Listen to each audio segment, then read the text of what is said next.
we're starting to hire a few more engineers, maybe in different countries or in different levels of experience.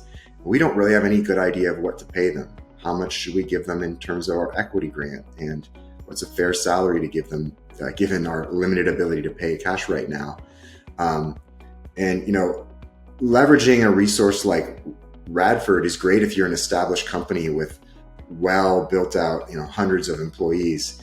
If you're an earlier stage company, that's not really Radford's focus. And for a long time, there's been kind of a dearth of data around there to help companies believe that they're making data-driven decisions on their first several hires in a given function, which is a great thing that I've seen OpenComp start to do, is really start to gather data on earlier stage companies